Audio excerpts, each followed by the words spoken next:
Henry Burris TV is brought to you by Hockey Central Sports Memorabilia, Sylvan Lake, and Supreme Menswear, simply the best.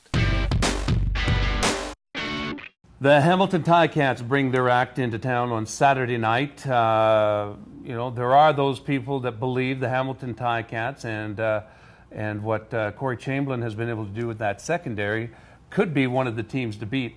It's early. What are your thoughts on Hamilton and the way they've revamped that defense?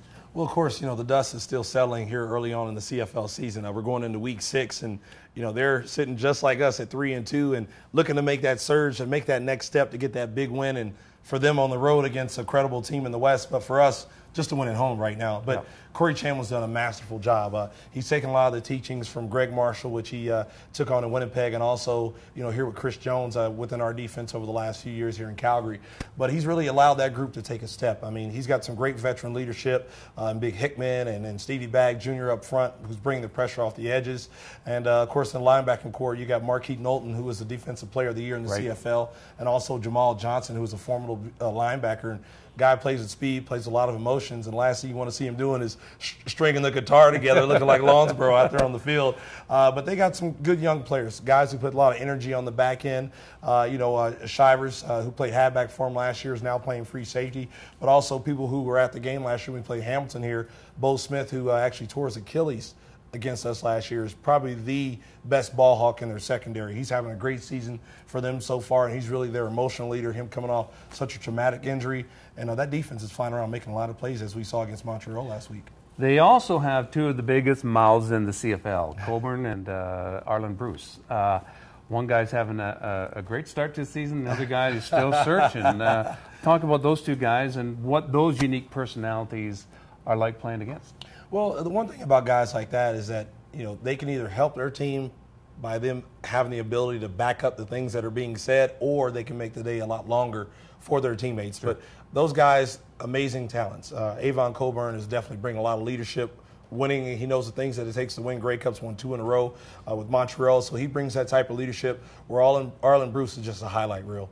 And, of course, they're coming off a huge win over Montreal at home. And really it's quite scary to see Montreal lose 2 games. It hasn't happened since the beginning of the CFL. I don't think so. But to see those guys come off of 2 losses, and for those 2 guys, they're big-time guys to show up the way they did.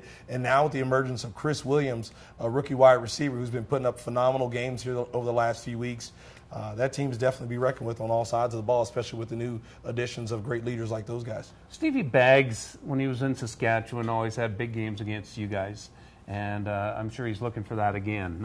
What is it that he brings that makes him play so well against the Stamps? Well, I mean, when you see him, he has an unorthodox style of playing. I mean, of course, when you look at his feet kind of turned in, he's pigeon-toed there. You're like, how is this guy even out there playing? But, I mean, the guy has amazing talent. I mean, he's so quick, he's strong.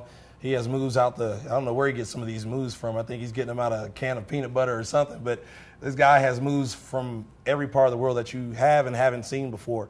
But he does whatever it takes to try to make that highlight reel play and to help lead his defensive front as far as in making plays, putting pressure on the quarterback, and making it the longest day ever. And now with Corey Chamberlain running the whole show, he's going to have his guys pumped up to play against Calgary, especially coming back here. He always talked about that time of being able to play against us again. Well, here's that time. He's going to have Stevie Baggs and those guys ready to go up front. Okay, how do you beat this team offensively? What do you do? Well, number one, you got to establish the run. You got to own the line of scrimmage. To me, that's what their defense is built around, that front 4. I mean, those guys really get after the ball, whether it's in the run or in the pass. Those linebackers, are hoping that the defensive line can keep the offensive linemen off of them as far as in the blocking game. So they really are able to play downhill, get in the backfield, disrupt any type of running game. Because when we're able to get John Cornish and Joffrey Reynolds going, we're a much different offense because we have that balance. But that's what they're trying to take away. And number one, establish the running game. Number 2, take care of the ball.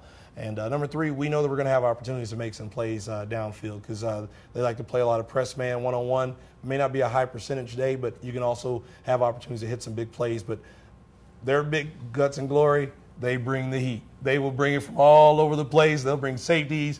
They'll get a guy to section 3, row 8, heel pressure. I mean, they blitz everybody. I mean, you got to be ready, and that's what we've been preparing for, and our guys will be ready to go.